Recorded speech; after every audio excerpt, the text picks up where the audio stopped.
Governor of Lagos State, Babajide Sanwo-Olu, has pledged to collaborate with the new president of the Lagos Chamber of Commerce and Industry, Mr. Gabriel Idahosa, to enhance economic activities in the state. Governor Sanwo-Olu gave the assurance at the 335th anniversary and investiture gala of Idahosa at the 43rd president of LCCI on Saturday in Lagos. The governor was represented by the secretary to the state government, Barrister Abimbola Saliu Hundeyin. He noted that the chamber has remained strong and committed to the lofty vision of its founding fathers, successfully making it a foremost advocacy body for the business community. Achieved in the last 4.5 years in the area of raising the profile of Lagos as a preferred destination for both local and foreign investment is a result of our collaboration and partnership in which LCCI has played a significant role.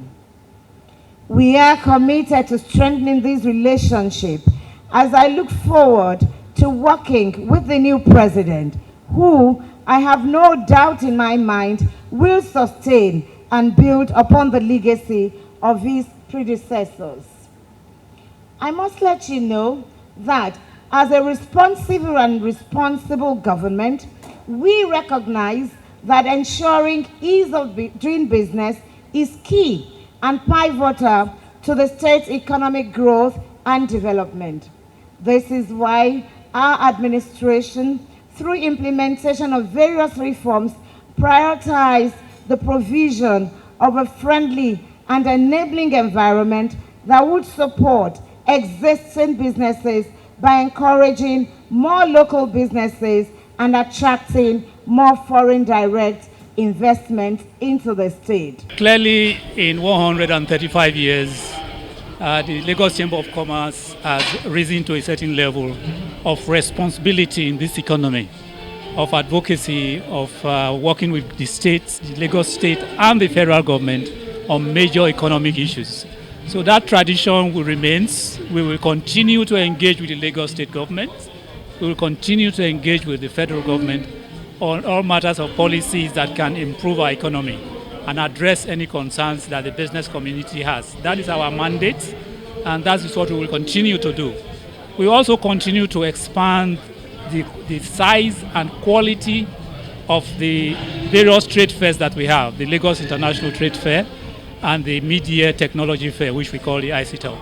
These core mandates remain, and we can only work harder to achieve much greater heights across these mandates that we continuously pursue. All right, joining us from our Lagos studio is the new president of the LCCI, Mr. Gabriel Idahosa, president and chairman of the Council of the Lagos Chamber of Commerce and Industry. You're very welcome, sir. Good morning to you. Congratulations on your position at the LCCI. I want to dive right into matters of concern that you mentioned in that clip that we just played, particularly for the business community in Lagos. The free trade zone, sir. Again, the Dangote refinery and that shipment coming in. Well, what do you make of that development, sir? Well, thank you. That development has been long awaited. It's a sign, the beginning of self-sufficiency for Nigeria in the production of what the industry call white products, the refined white products. It's very heartwarming. It's reassuring that many years of investment into the largest facility of its kind in the world is now ready to do business. There are various ramifications from being able to produce and reduce the costs to being able to get the product much faster. So instead of vessels spending 3 months or 3 weeks, wherever they are coming from any part of the world, for the products to arrive in Nigeria, trucks can just drive to the refinery and collect the products. And of course, the massive jobs to be created. There are so many positives about it that it will take a long time to list all of them. But it's extremely good news that at the end of the day, the project of this size is a business. And we look forward to it growing very quickly and being able to reach its full capacity of 650,000 barrels per day. Fantastic. So that's the good news in the oil and gas sector. I want to get to the bad news in consumer goods. Procter & Gamble dissolving its operations in Nigeria. Again, I have to throw all these major developments to you as the new president of the LCCI, because they have a presence also here in Lagos as well. What was your reaction to that development? Well, the initial reaction is that yes, it's not too good news. It's not good news where any business of any size stops production because of any issues.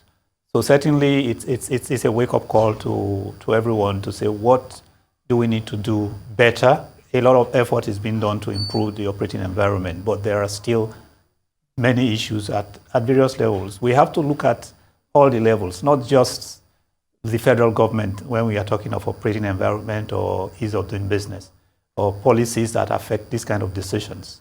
There's the federal level, there's the state level, there's the local government level, and then there are the communities around, the host communities around where any business is done.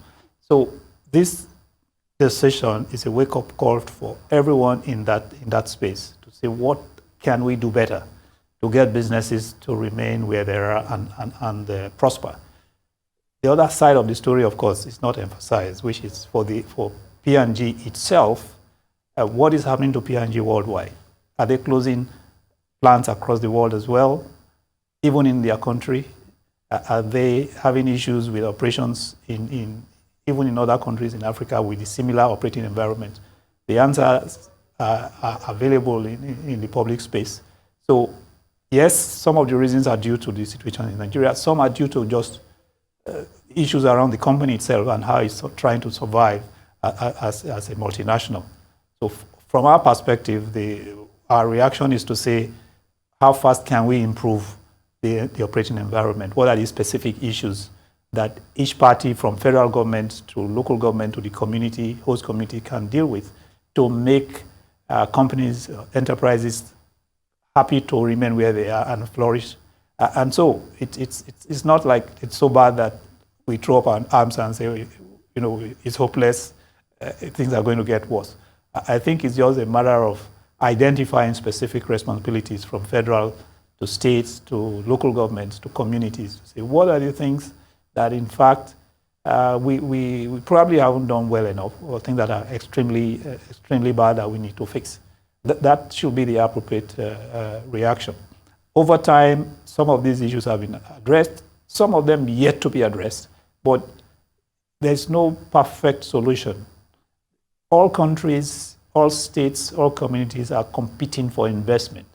Within large countries like America and India, the states are all competing seriously for business, for locations. Within America, the 50 states are competing for locations for businesses like P&G. So that competition is very intensive. So no country or local government or host community can believe that they can really toy with their relationships with businesses that are operating where they are now. They have a choice of 55 countries and locations to move to if they see the need to move to. That is a fact.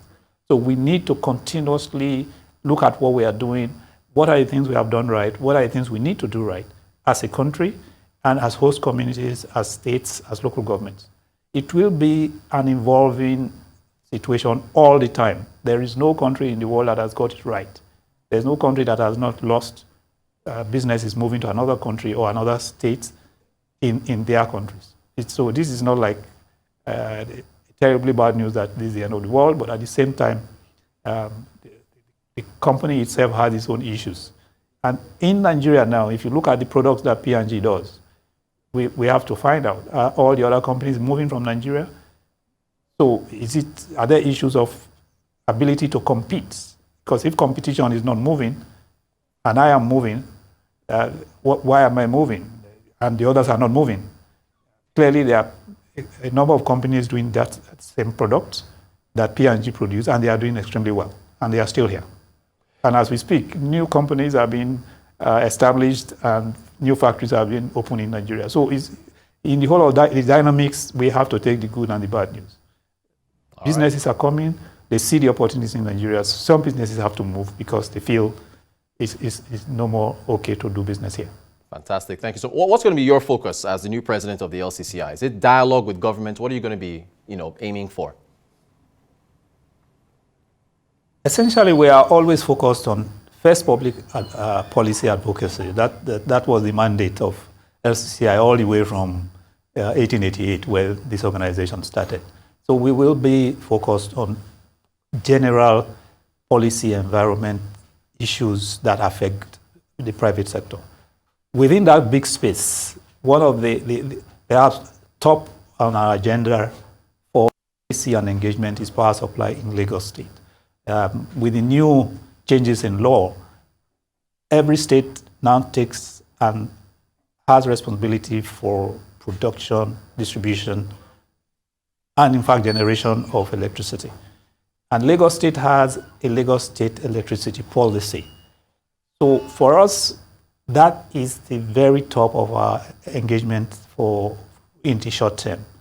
So working with the Lagos State government, pull together a Lagos State universal power access network of shareholders or stakeholders who can quickly fast-track access to power for every resident or commercial enterprise in Lagos. We believe that that is fundamental to everything else. For Lagos to continue to be or grow to be one of the top 5, top 6 economies in Africa, if it were a state, for that to keep happening, you've got to deal with the power situation. And all the opportunity to do so is there. So that will be our first focus. Going down after that is the engagement with the state on core areas like what we are describing as the big wheels to move the economy. The Lekki airport, the Lekki Convention Center project, which the government of Lagos State and the Lagos Chamber of Commerce are trying to develop right across the road from the Lekki International Airport. Then the other big wheels that we see that we move Lagos State forward are the Fort Mainland Bridge, for example. The Lagos International Financial Center, for which the government has just signed the executive orders. These major projects require to be accelerated, to have a lot of extra drive to get them on board. Once we start to implement these very large projects, we see Lagos evolving much faster. The pace of becoming what it is at a much higher level, where you can begin to really compare Lagos with Dubai and Hong Kong, will become much more apparent, and the message will be much louder, not just to us as Nigerians, but around the world, that Lagos is becoming pretty much the next stop.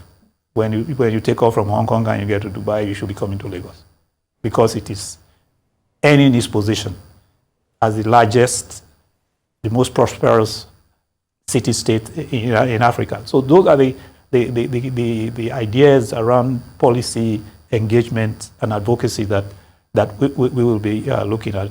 Across that, we are looking at the core drivers of the fastest drivers of the Nigerian economy. We are looking at information and communications technology. We are looking at the creative and entertainment industry. And we are looking at the SMEs as core groups within. We have 26 sectorial groups in the chamber, but we want to put a little more energy in these 3 groups to see that we drive all the opportunities that are available in these industries, not just among our members, but the 30 million, between 20 and 30 million people in Lagos. And we already know what the state Lagos is doing. The Lagos State Development Plan 2032, and that plan, we were part of the engagement for the Lagos State Development Plan. And we want to mobilize all our members to participate in that plan, to see what roles our members can play, and how, for the mutual benefit of government and the people of Lagos State, the chamber can fast-track the achievement of some of those elements of the plan. So this is a general picture of what we will be driving in the next couple of months. That's a full plate. You've got a lot ahead of you, sir. Congratulations again, Mr. Gabriel Idahosa, President of the Council, President of the Lagos Chamber of Commerce and Industry. Thank you so much for joining us.